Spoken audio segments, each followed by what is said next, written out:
Buat kalian yang masih ragu untuk beli Samsung Galaxy A54 5G ini, mendingan kalian nonton dulu video ini deh. Karena saya jamin HP ini tuh beneran bikin ngiler guys. Penasaran kayak gimana? Yuk mendingan kita bahas aja.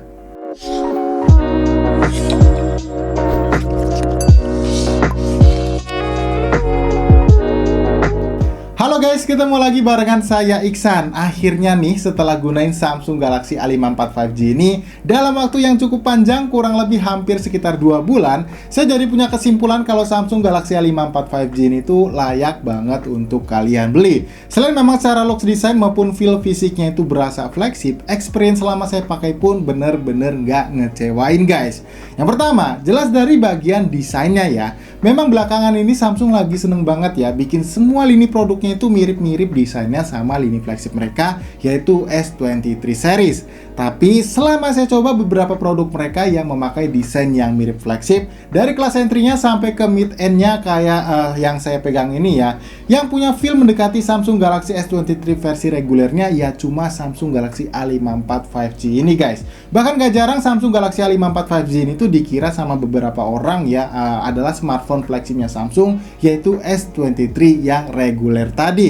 Material bodi belakangnya ini terbuat dari kaca Corning Gorilla Glass dan di bagian framenya pun udah dipakein bahan aluminium. Yang jelas bikin feel genggam HP ini tuh berasa solid dan jauh dari kata HP murahannya guys. Untuk di sisi atas frame sini ada lubang mikrofon dan slot SIM tray yang jenisnya ini hybrid.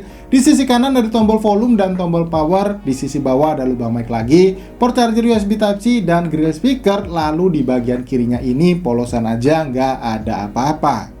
Buat audionya HP ini juga udah support dual speaker ya guys, alias stereo speaker, dimana untuk speaker yang satunya lagi ada di bagian earpiece-nya sini. Yang menurut telinga saya untuk hasil keluaran suaranya udah oke banget lah buat dipakai dengerin musik atau dengerin suara film yang lagi kalian tonton. 내가 누군지 궁금하지? 내 이름은 사울이다. 윤사울. 안 궁금하고 안 물어봤어. 닥치고 한판 붙자.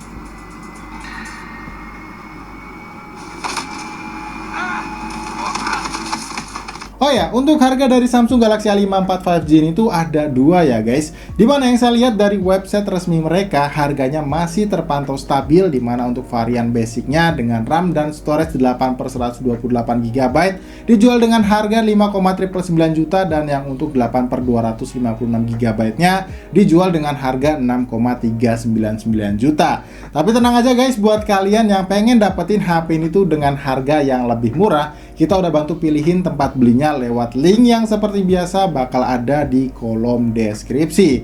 Oke, hal kedua yang bikin HP ini tuh berasa flagship dan sangat bikin betah ya untuk dipakai aktivitas harian adalah jelas soal layarnya yang udah dipakein panel layar Super AMOLED 6,4 inci, resolusinya Full HD+, refresh rate-nya 120Hz, dan juga udah dilindungi oleh kaca dari Corning Gorilla Glass seri 5. Yang artinya mau kalian pakai buat ngegame, scroll-scroll sosmed, atau bahkan nikmatin konten-konten visual, layar dari HP ini tuh udah sangat bisa kalian andelin guys. Dan yang gak kalah pentingnya, untuk tingkat kecerahan dari layar HP ini juga udah bisa mencapai di 1000 nits. Jadi mau kalian gunain ya di luar ruangan, di bawah terik matahari, layar HP ini tuh masih bisa kasih visualisasi gambar yang jelas dan tentunya nyaman buat digunain.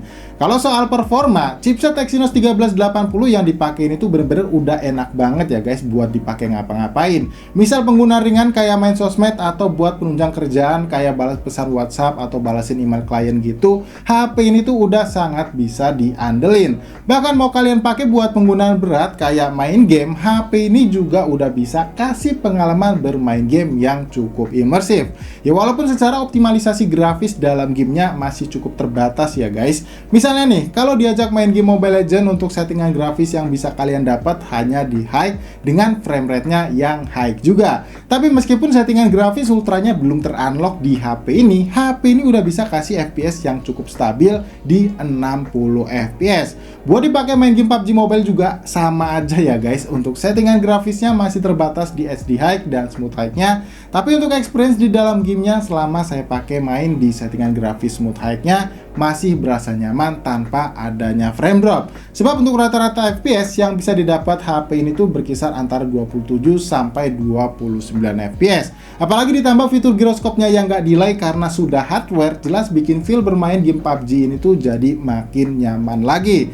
Nah, tentunya kalau ngomongin soal main game pastinya kurang lengkap ya kalau kita nggak cobain buat mainin game yang paling berat yang ada saat ini, yaitu game Genshin Impact. Untuk settingan grafis defaultnya HP ini tuh cuma dapat di low 30 fps aja guys. Tapi waktu saya coba mainin di 60 fps nya dan saya coba set motion blurnya di high, HP ini tuh masih sangat bisa kasih experience bermain di game ini yang cukup baik. Walaupun memang masih sedikit terasa ada frame dropnya, terutama saat lagi battle yang menampilkan banyak animasi skillnya gitu, HP ini tetap cukup playable buat mainin game berat yang satu ini. Kalau untuk daya tahan baterainya, ini dikarenakan kapasitas baterai yang dipakai adalah 5000 mAh. Dari pengalaman saya selama gunain HP ini kurang lebih hampir 2 bulan, HP ini tuh selalu bisa nemenin saya buat aktivitas seharian dengan rutinitas penggunaan seperti balas pesan WhatsApp dari klien, nonton film di Netflix, streaming video di YouTube, scroll-scroll sosmed, plus mainin game Mobile Legends beberapa match guys.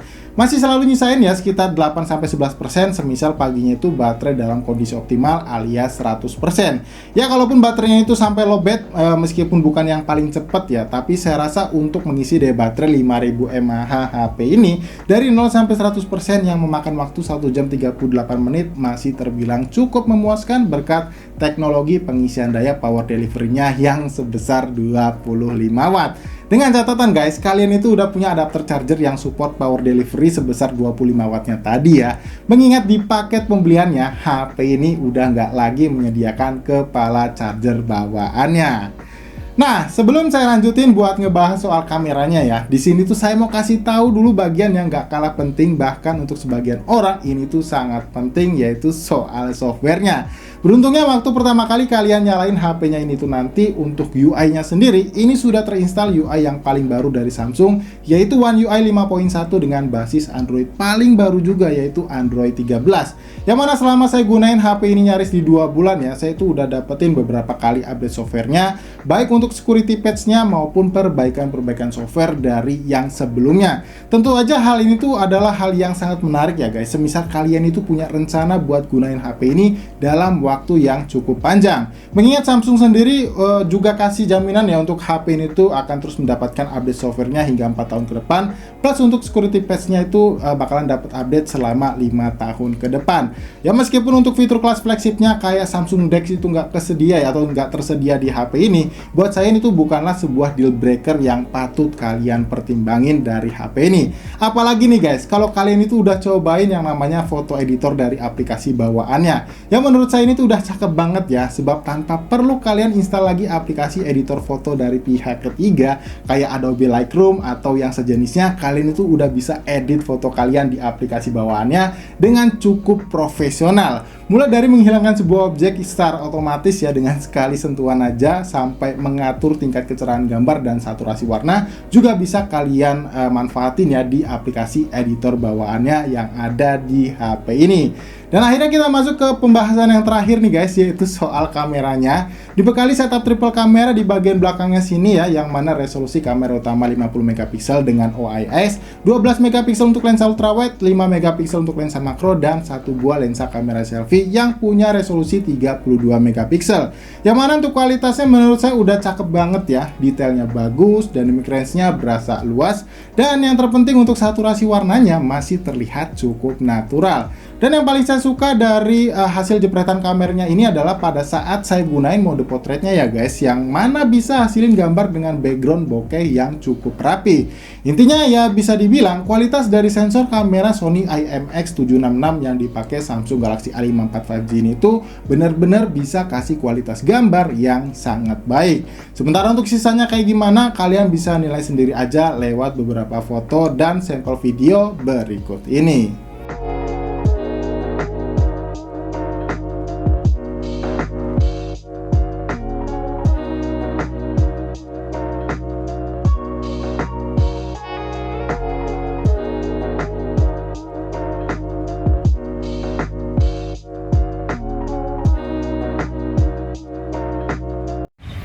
Ya, Ya, jadi beginilah untuk kualitas perekaman video dari lensa kamera utamanya yang saya rekam di resolusi 1080p 60 fps.